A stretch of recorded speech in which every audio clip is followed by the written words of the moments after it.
Hello అండి, welcome back to my channel flavours of Aryan kitchen. ఇవాళ మీకు మరొక కొత్త డిష్ని చూపించబోతున్నాను. చాలా గ్యాప్ వస్తుంది, సారీ ఫర్ దట్.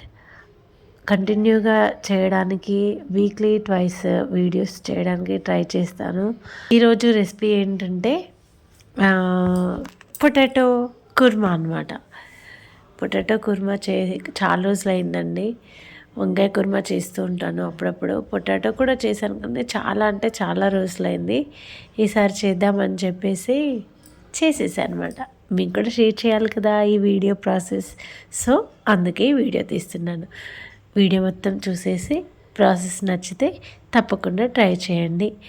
అండ్ ఈ వీడియో చూసే ముందు మీకు గుర్తుంది కదా, సబ్స్క్రైబ్ చేసుకునే వాళ్ళు ఉంటే తప్పకుండా సబ్స్క్రైబ్ చేసుకోండి. మరిన్ని వీడియోస్ కోసం వెయిట్ చేస్తూ ఉండండి. And like, share also. ప్రాసెస్లోకి వెళ్ళిపోదామా?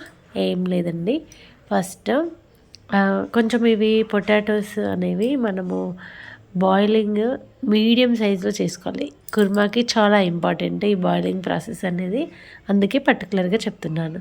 ఫస్ట్ మనము బాయిల్ చేసేసుకొని పీల్ తీసేసి పీసెస్గా కట్ చేసుకొని దానికి కావాల్సిన కరివేపాకు, ఆనియన్స్, పోపు సామాను అవన్నీ రెడీగా పెట్టేసుకొని స్టవ్ మీద బాండి పెట్టేసి ఆయిల్ వేసేసుకొని ఈ పోపు అంతా వేసేసుకొని పచ్చిమిర్చి ఒక 2, 3, 4 అట్లా పోపుకి వేసేసుకొని ఈ ఆనియన్స్, అల్లం వెల్లుల్లి పేస్ట్ ఇవన్నీ వేసి మంచిగా ఫ్రై అయ్యేలాగా గోల్డెన్ కలర్ లాగా మీడియం ఫ్లేమ్లో ఫ్రై చేసేసుకోవాలి.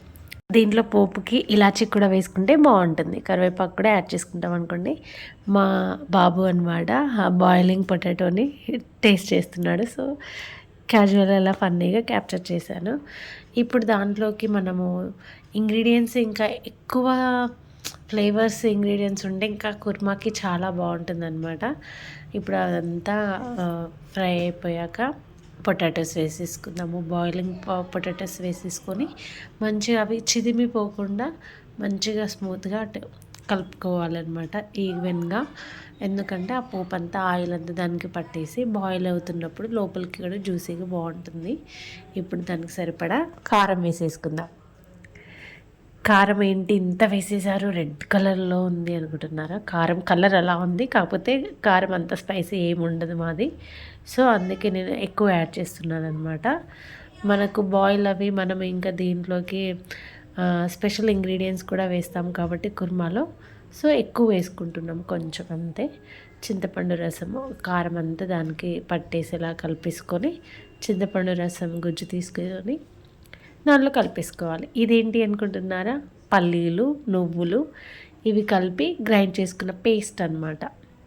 ఆ పేస్ట్లో కొన్ని వాటర్ యాడ్ చేసుకొని లూజ్గా చేసుకోవాలి. ఎందుకంటే బాయిల్ అవుతున్నప్పుడు పల్లీలు అండ్ నువ్వులు ఆటోమేటిక్గా థిక్నెస్ వస్తుంది. సో కొంచెము వాటర్ లాగానే, మరీ వాటర్ లాగా కాకుండా లైట్గా వాటర్ లాగా చేసేసుకొని వేసుకోవాలి. ఇక్కడ ఏం జరుగుతుంది సీన్ అనుకుంటున్నారా?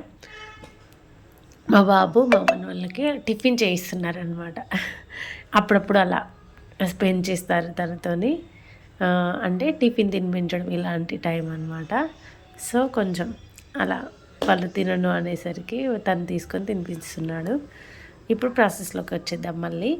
ఇప్పుడు గరం మసాలా అవి బాయిల్ అవుతున్నప్పుడే గరం మసాలా, ధనియా పౌడరు ఇవన్నీ వేసేసుకొని మంచిగా కలిపేసుకోవాలి. చూసారు కదా, చూస్తుంటేనే హరమా వచ్చేస్తుందా అనిపిస్తుంది కదా. సో అలా ఉందనమాట. ఫైనల్గా కొత్తిమీర వేసేసుకొని దించేసుకోవడమే, రెడీ అయిపోయింది ఆలు కుర్మా. ఈ వీడియో కనుక మీకు నచ్చితే తప్పకుండా లైక్ చేయండి, షేర్ చేయండి. మీరు కూడా ఈ రెసిపీని ట్రై చేసి చూడండి. Thank you so much.